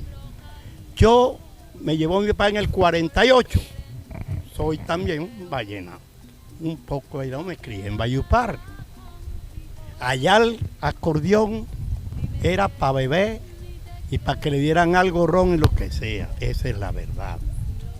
¿Me explico? Y yo puedo decir por qué, según mi criterio, lo que asimilo, porque yo estuve, cuando estudié en Medellín, con un poco de costeño, de riohachero y todo, hacíamos unas parrandas. hicimos baile con Alejandro Durán y con Gustavo Gutiérrez porque llegaban a las pensiones de mala muerte. Nosotros le pagamos los 10 pesos, los 5 que valía y le dábamos. Bebimos con Alejandro Durán y con allá en Medellín. Pero, según mi criterio, quienes mandaron a la cúspide a los vallenatos fueron los marimberos. Sí, Eso no claro. lo quita nadie. Para mí, porque esos vergajos se cogían parrandas. Ellos todavía tocaban con sus tres, no más. Y después fueron regalándole los equipos. Le metieron piano, le metieron todo. Es más, Eso para mí maestro, acabó las... hay dos cosas. Elis Jacobo Gómez, que fue director de Cultura Distrital, hijo de Raúl Gómez, el Gavilán Mayor, dice que hay que hacerle un homenaje a su papá por los aportes que le hizo el vallenato. Y hay una investigadora que se llama Lina Brito, profesora de la Universidad de Nueva York, que tiene un libro, es del sur de La Guajira, es sobrina de Rubén Brito, que dice que hay que hacerle un reconocimiento también a los marimberos por el impulso que le han dado a la música vallenata. A eso se refiere en una entrevista que vi hace muy poco tiempo Jorge Oñate y también Alfredo Gutiérrez. Los dos reconocen el impulso que los marimberos le dieron al vallenato. Es que hasta entonces, vivían de la casetica, de la cosa. Ya con esta gente las tarifas cambiaron. Es que ellos fueron los que le compraron. Es más, la me comentaba Luis Gómez Pimientas ayer que él vio en el año 81, allá en esta Provisiones Caracas, que llegó Jorge Oñate, estaba todo vestido de negro, y le acababan de regalar una Ranger nuevecita. Se la regaló a alguien que estaba en el negocio, ¿sí? Vea, mi papá, como digo, no gustaba. El micrófono. El micrófono en la boca, el micrófono en la boca. Ay, perdón, que ya se me olvidó, como yo no lo uso casi. Mi papá, como digo, no gustaba el vallenato. A mi papá, un 1 de julio, que se conmemora, aniversario De creación del departamento, regalaron un, CD, ¿cómo es? Antes el CD era el cassette, con música de mi papá, el departamento de La Guajira, y trajeron a Alfredo de la Fe con su orquesta. Mi papá estaba ahí, doctor, vestido con su boda y con su trago, y yo estaba al lado. Cuando ya tenía su temple, se paró. Que traigan a Diomedes, para que la cague.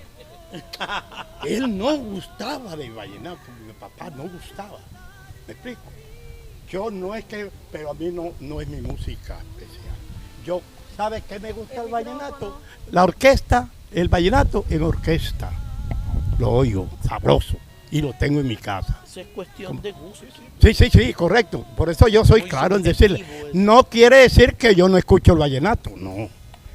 Pero con ese detrimento, ese deterioro que ha tenido, que como dice que me estoy cogiendo esta mujer, que hombre, no sea Pero pendejo. eso tiene patas cortas. ¿Ah? Los muchachos comienzan brincoleando y terminan Sí. escuchando lo tradicional Oh, de sí. Poncho, Diomedes y Jorge Oñate. Y eso, ellos acabaron con la orquesta, acabaron. Y le digo por qué, porque yo fui amigo de los Martelos. Ustedes oyeron oír a los Martelos. Fui amigo personal de los Martelos. Allá en mi casa, usted lo vio, que tengo la banda, la orquesta de los Martelos, aquí como con esos retablos. Y entonces, una orquesta tocaba 30 millones en esa época, una orquesta buena. Pero ¿qué pasó? Ellos comenzaron dándole a los vallenatos todos los instrumentos, que el bajo, que de todo le trajeron. Y se dieron, la mala costumbre mía, y se dieron el gusto de que trajeron al combo de Puerto Rico a las mejores orquestas del mundo. Y se aburrieron tanto que trajeron el mejor equipo de sonido de Barranquilla. Lo alojaron como si fuera en una suite del Jimaura, que yo lo vi, porque era amigo del gerente, Octavio. Todo eso, y le regalaron, entonces, acabaron con él, la orquesta. Él es víctima, ¿eh? El profesor que tocó con Joey Arroyo, con Lucho Bermúdez, con los Martelos y con... Continuamos con el mensaje que les gustaría dejarle a los riohacheros de hoy en día para que valoren su ciudad y su historia. Bueno, a ver, riohacheros somos bastante, ¿no? Hay algunos periodistas, por ahí hay un periodista que cuando muere alguien de la vieja Riohacha dice, murió un gran riohachero. Pero bueno, riohacheros somos todos, riohacheros somos muchos. Es más, la vieja Riohacha es una cosa pequeñita en comparación con todo lo que es Riohacha. Y hay gente que, bueno, yo no utilizo el término riohachero raizal porque invita a la exclusión, ¿sí? En mi concepto. Yo creo que hay personas de la vieja Riohacha que no conocen a Riohacha, o sea, se pierden en lo que es Riohacha. Y entonces nosotros tenemos una cantidad, aquí hubo unas migraciones inmensas. Riohacha en el año 85 creo que tenía 53.000 habitantes, luego en el 2005 tenía 150 y pico. Riohacha ha septuplicado su población en los últimos 30 años. Llegó gente de afuera que los riohacheros raizales comenzaron a bautizar como jurgas también, un término despectivo de todas las colonias que llegaron de Sucre, Córdoba, Bolívar. Pero ya algunos de ellos tienen hasta nietos de estar aquí, esos también son riohacheros.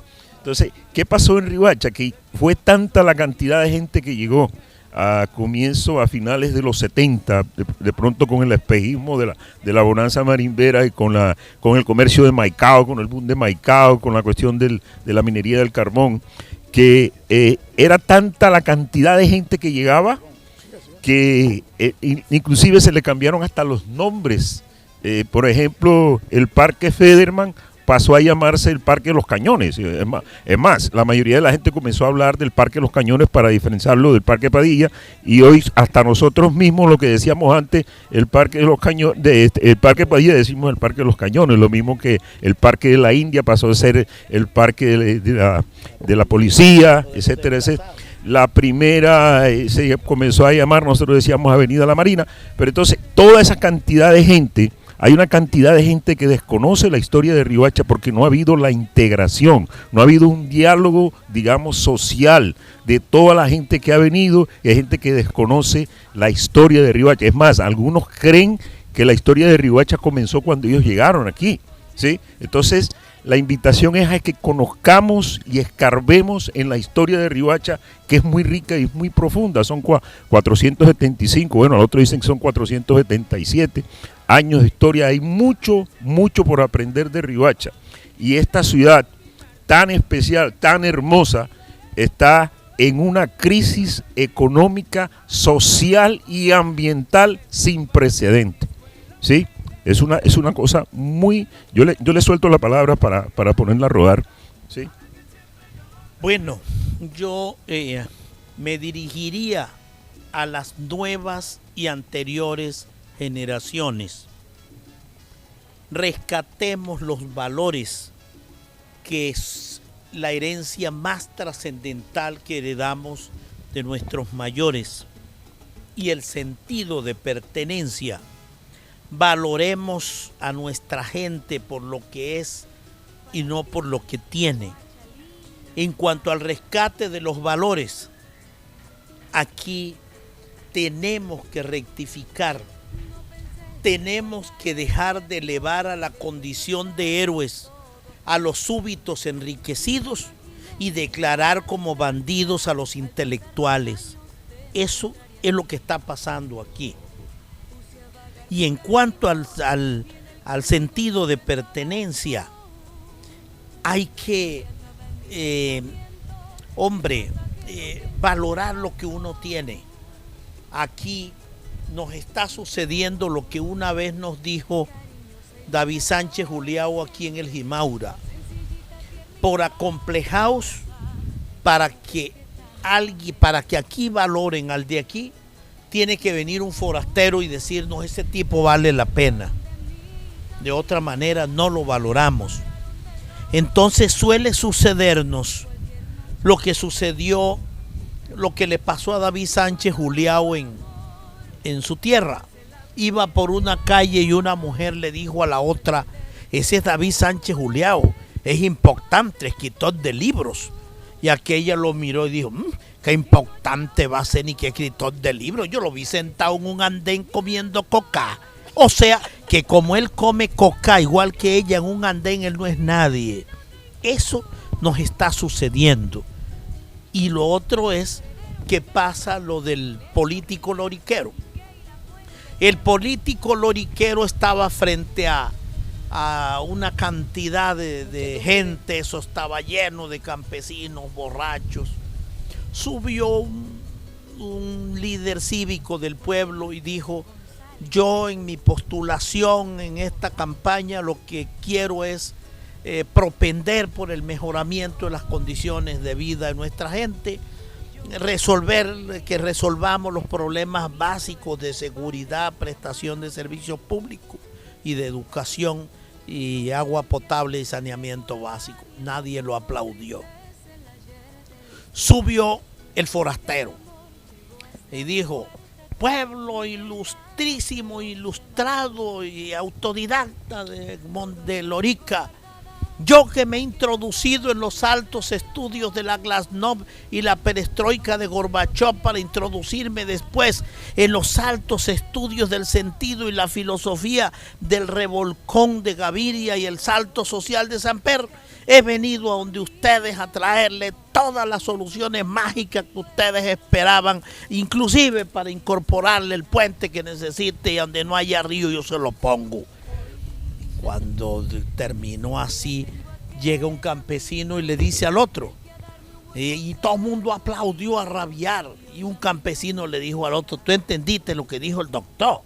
Dijo: no, yo no entendí ni papa. Lo cierto es que el doctor, como siempre, se sobró porque habló por lo alto. Bueno, en mi caso, hablaría como yo soy maestro, yo soy músico, saxofonista, manejo toda la cuerda de instrumentos de viento, arreglista y productor musical. Amigo de Jaime Peleta, sí, amigo de todos ustedes. Bueno, noto aquí, en el tiempo que yo tengo aquí, yo tengo como 6 años, y que la cultura está por mi debajo. Desde que el maestro Carlos, difunto, dejó las bandas que dejó de ahí para acá. ¿Cuántos años hace, maestro? 27 años murió, hace 25. Se acabaron las bandas. Bueno, hace 27 años y más no hay bandas. No hay bandas, no banda papellera, banda de músicos. Esa banda desapareció. Banda departamental, o sea, eso se necesita. Se necesitan bandas departamentales porque eso para los parques que toquen en Bogotá, mira que en Bogotá te vas a cualquier parque y ves una banda tocando una retreta, eso es muy bonito, aquí hace falta. Yo tengo esa tarea, pues en la Comuna 10 voy a comenzar con niños de 0, de 11 a 20 años. Voy a comenzarla ya tengo ese proyecto. Sí, ya. Yo te pregunto, ¿no está Pepe? No, la banda que estaba allá, yo la que la estaba dirigiendo. Y pues ya me retiré de ahí, voy a comenzar ahora una de 0. Voy a comenzar esta banda y vamos a trabajar y la voy a sacar. O sea, se van a acordar este día porque esa banda la voy a sacar para tocarla, para que toquen gratis en los parques. Estos niños se recuperan y estas palabras van directamente para los directores de cultura, para el alcalde, que no invierten en esta parte de la cultura. Por eso es que esto está, estos niños que salen, terminan el bachillerato, no tienen nada que hacer, ¿y qué hacen? Se ponen a jugar, lo ponemos en estas actividades, y estos niños pues los aprovechamos para que todos los que están en la música pues no hagan nada malo. Entonces esta es la parte que yo le voy a contribuir aquí arriba. El modo de vivir a los jóvenes para que aprendan un arte. Y esta es la gran manera de quitarle el vicio a los jóvenes, aprendan una nueva vida, aprendan algo que lo saque adelante y dejen de andar en la calle sin hacer nada. Sí, eso es lo bueno de eso trabajo. Te aplaudo y te felicito. Olvidé un detalle. Hombre, darle gracias al Ministerio de la Cultura. El artículo 70 constitucional dice que el Estado tiene el deber de promover la cultura en sus distintas manifestaciones, porque son fundamento de nacionalidad. Y se ha acabado o se está acabando en Colombia la costumbre de conversar. La tertulia cada vez se ve menos y es donde uno se enriquece, se retroalimenta. Hoy he aprendido muchas cosas, me he enterado de muchos temas de trascendencia cultural, socioeconómica que no conocía. Igual nuestra imperecedera gratitud a Estela y la corporación Vivencias Riohacheras por habernos tenido en cuenta para este encuentro de amigos, para compartir y contribuir al rescate de la tradición oral de la región y compartirlo con el país. Bueno, yo dejaría unas recomendaciones muy puntuales. Ya los compañeros han hablado del rescate de los valores, lo que es fundamental, pues porque cuando las mal llamadas bonanzas llegaron, sufrimos una trastocación de valores y aquello que realmente no tenía ninguna trascendencia se volvió lo más importante y aquello que era realmente importante pasó a un quinto plano. De esa manera, como bien lo decía... José, perdona que te interrumpa. Yo en mi estudio de pregrado como psicólogo social hice una tesis que fue meritoria de la Universidad Nacional Abierta a Distancia sobre los cambios académicos y culturales producto de la bonanza marimbera en la sociedad riohachera, donde señalo que antes del... El nombre de la tesis es Cambios en los procesos académicos y culturales de la sociedad riohachera en la bonanza marimbera. O sea, ¿cuál es la primera hipótesis? Es que antes de la bonanza marimbera nosotros teníamos como especie de una bonanza académica aquí. O sea, bachilleres los mejores de Colombia, etcétera, etcétera. El modelo social era el estudiante y el deportista, muchos deportistas de esa época, pero desafortunadamente cuando vino el boom de la marimbería, el marimbero pasó a ser como especie del modelo social y reemplazó y una desestimulación de la academia. Te quería interrumpir en eso, pero sigue. Sí, allá iba, Martín, que tú habías hecho la anotación anterior a mi intervención. En la época en que nosotros, en mi generación, salimos de bachilleres por allá por el año 73, gozábamos acá de una, digámoslo así, una conciencia académica importantísima. Para nosotros lo más importante era el estudio, era la formación y los grandes valores dentro de nuestra sociedad eran los profesionales, los connotados porque emergían de pronto de la cotidianidad a través de un deporte, a través de un arte, a través de algo valioso, que nosotros lo valorábamos en su justa medida, su justa dimensión. Pero de un momento a otro llegó la avalancha de la famosa bonanza y muchas personas que realmente no tenían mucho que mostrar, que ofrecer en cuanto a la academia, en cuanto al arte, en cuanto al deporte, en cuanto a su comportamiento social, su conducta social, ¿no? Pasaron a ser propietarios de unas inmensas fortunas y se convirtieron de repente en los más importantes de la sociedad y eran los que determinaban el rumbo y el ritmo al que andaba nuestra sociedad. Hubo una trastocación de valores inmensa en donde nuestra generación comenzó a sufrir el impacto directo de este cambio, de esta vulneración de los derechos, de los valores autóctonos que teníamos. Se perdió el respeto de la gente por la demás gente, se perdió el respeto, se perdieron muchas cosas. Ya los jóvenes, los niños no respetaban a los adultos, y cuando comenzábamos, cuando la bonanza eclipsó, la bonanza por su propia dinámica empezó a decaer, empezó a desaparecer, ¿no? Empezamos nosotros a pensar en que veníamos a tener una oportunidad de recuperación, y nos llega entonces el boom de la tecnología.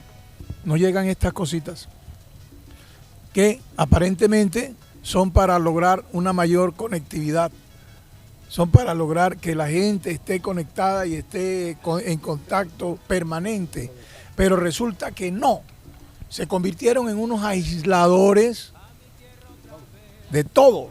Nosotros vemos ahorita cómo los muchachos, la nueva generación, depende casi en un 90% de un equipito de esto. El que no tiene un equipo celular al alcance de su mano está por fuera de todas las cosas, ¿no? Prácticamente no existe, no está en nada, como dicen ellos. Entonces, nosotros vemos cómo de pronto nosotros anteriormente jugábamos a muchas cosas, teníamos muchos juegos, interactuábamos de muchas maneras y poníamos en práctica muchos deportes, ¿no?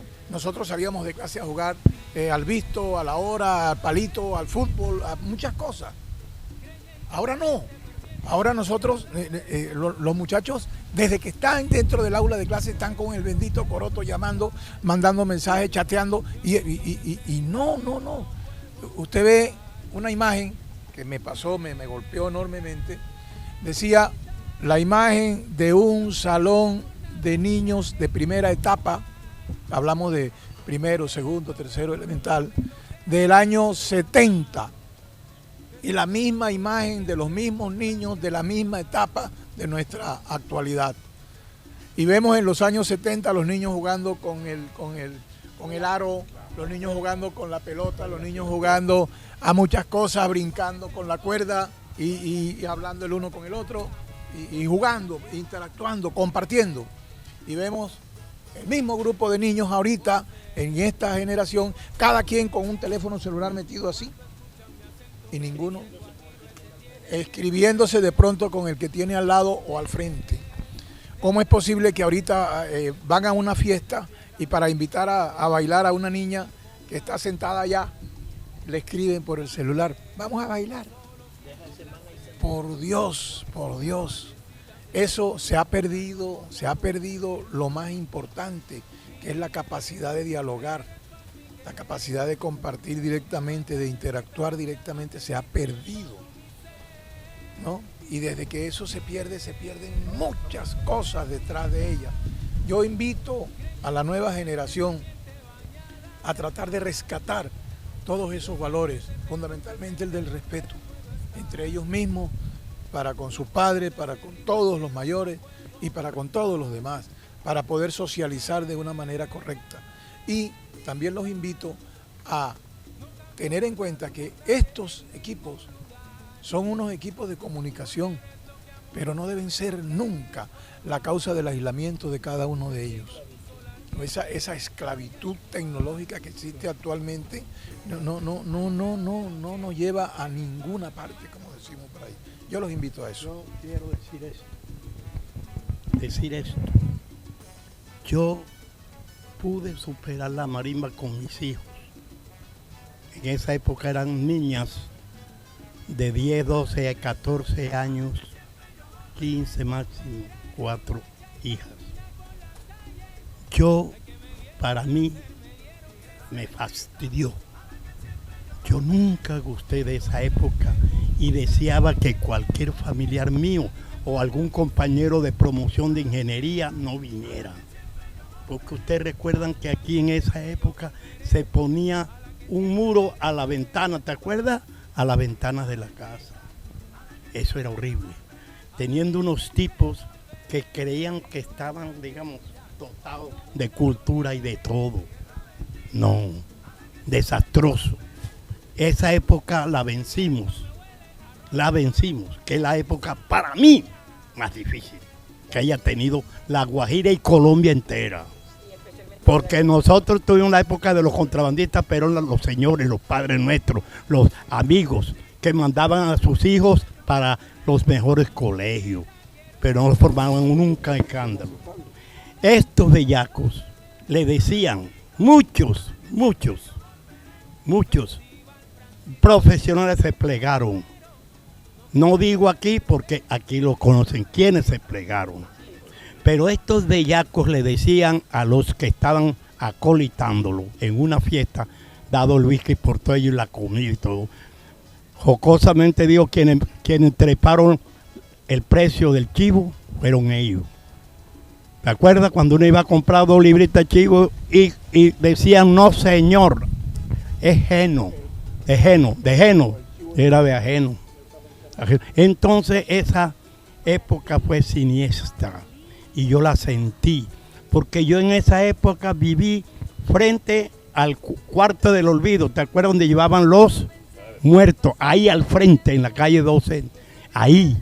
Y una vez llegaron 3 cadáveres quemados. ¡Ay, Dios mío! Estaba el profesor Sierra de alcalde y lo fui a buscar a un baile que estaba él. Lo saqué y le dije, profesor, hágame el favor, necesito que me quiten esos cadáveres ya porque no cojo la emisora. Buscamos a Micho Pacheco, que era cosa horrible. A los profesionales le decían, ¿cuánto cuesta tu cartoncito para comprártelo? Eso era horrible, horrible. Por eso pasamos lo más difícil. En Riohacha y en Colombia pasamos lo más difícil. Pero yo quiero... Yo tengo una anécdota precisamente de mi señora madre. Ella pasaba una indígena siempre y le vendía el pescado, como actualmente han quedado con nosotros, que nos llevan en la sierra, que nos llevan los pescados buenos. Y ese día llevaron unos lebranches grandísimos. En ese tiempo los lebranches costaban 8,000 pesos. Y llegaron 11 lebranches y mi mamá le dijo, dame los 11 lebranches. Cuando la indígena estaba escamando los lebranches, mi mamá le ha dicho, no me lo escame todo porque yo aso uno y lo aso con la escama. Ha pasado un marimbero, se bajó del carro y le dijo, mache, ¿a cómo los lebranches? Y la india no le contestó, no, la patrona ya compró, todo te lo compro al doble. ¿Cuánto costaban? Y ya ella le dijo, bueno, yo lo estaba comprando a 8, pero si tú se lo quieres comprar a 30, yo te lo cedo. Sí, yo te lo cedo porque la indígena necesita ganar plata. Se lo dijo. Bueno, entonces yo el mensaje que pido es que ha habido boom en La Guajira, pero no olvidemos del Cerrejón. Hay que sembrar. Cuando nosotros tenemos una industria, una empresa, hay que sembrarla. La prueba la tenemos en Maicao. Maicao vivió su época hermosa, acuérdense. No, pero ya no, difícil. En Maicao no, porque ahora el contrabando está por todas partes de Colombia, se entra por Armenia, por los aeropuertos. Sí. Y además el primer cliente de nosotros en Maicao eran los venezolanos. Ahora tú no compras un como es un televisor, lo compras más caro aquí que en cualquier parte. Bueno, agradecerle a la Fundación Vivencias Riohachera por organizar este espacio, darle las gracias a ustedes por aceptar la invitación y pasar este rato tan agradable. Agradecerle a nuestros patrocinadores, ellos son el Programa Nacional de Concertación Cultural, el Ministerio de Cultura de Colombia, Gases de La Guajira, Librería y Papelería Macondo y Almacén Víctor. Estuvo con ustedes Juliet Romero. Que seas muy feliz, negra al lado de él. La noche es larga, yo sufro en silencio, mis penas. Y en mi silencio quisiera besarte y no lo puedo hacer. Si el juramento